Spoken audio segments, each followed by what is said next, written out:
Have you ever felt like you're trapped in a digital labyrinth, trying to escape a service you no longer need? Like you signed up for something months ago, maybe even years, and now it's just there, looming, taking up virtual space, and worse, potentially still charging you? Today, we're talking about one of those digital labyrinths, specifically how to navigate the sometimes tricky process of deleting your 8x8 account. You know, the feeling when you're staring at a website, clicking through endless menus, searching for that elusive delete account button. It's like playing a digital scavenger hunt, but the prize is freedom from recurring charges and unused services.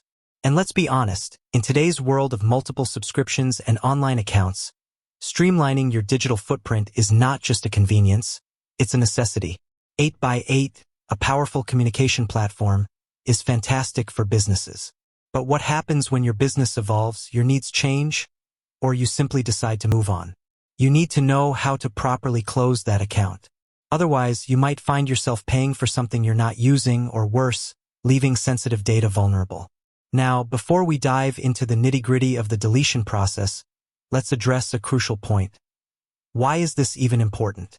Beyond the obvious financial implications, deleting unused accounts helps protect your privacy. Think about it. Your 8x8 account might contain business contact information, call logs, and other sensitive data. Leaving it open unnecessarily is a security risk. And sometimes it's just about decluttering. We spend so much time managing our digital lives. A little spring cleaning can go a long way in reducing stress and increasing efficiency. So, if you're ready to say goodbye to your 8x8 account, you've come to the right place. We're going to break down the process step by step, ensuring you can confidently close your account without any headaches. First, let's clarify something. The exact steps for deleting your 8x8 account can vary slightly depending on the specific 8x8 service you're using. 8x8 offers a range of products, from virtual office solutions to contact center platforms. However, the fundamental principles remain the same. The initial step, and arguably the most crucial, is to gather all your account information. You'll need your username, password, and any other relevant details. It's also a good idea to have your account number handy, as this can expedite the process if you need to contact 8x8 support.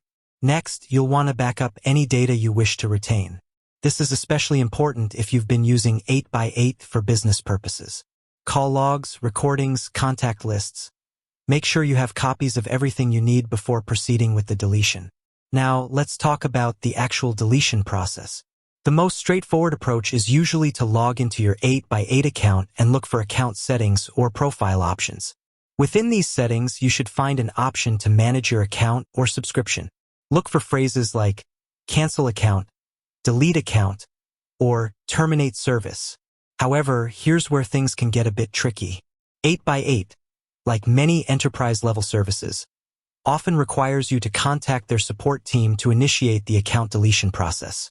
This is because they need to verify your identity and ensure you understand the implications of closing your account. So, how do you contact 8x8 support? The easiest way is usually through their website. Look for a Contact Us or Support section. You should find options for phone support, email support, and sometimes even live chat.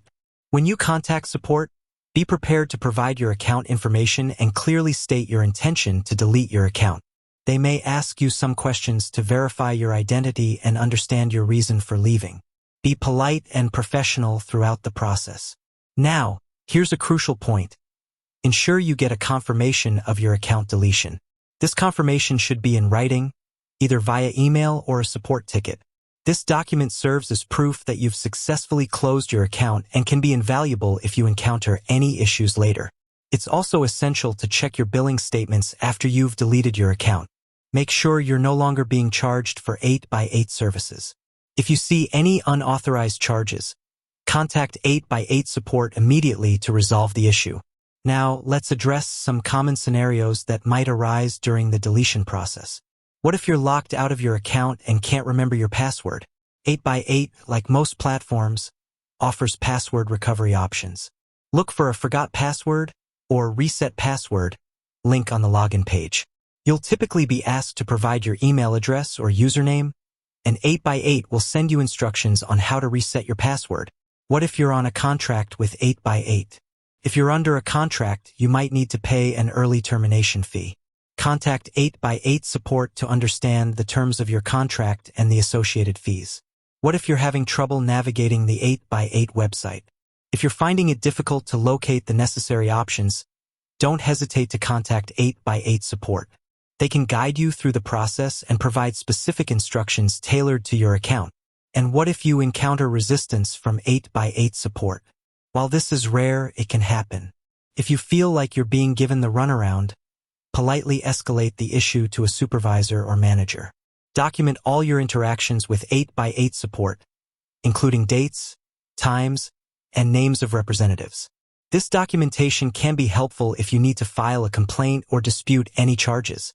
One important tip, especially if you have a business account, is to ensure that all users on the account are aware of the impending deletion.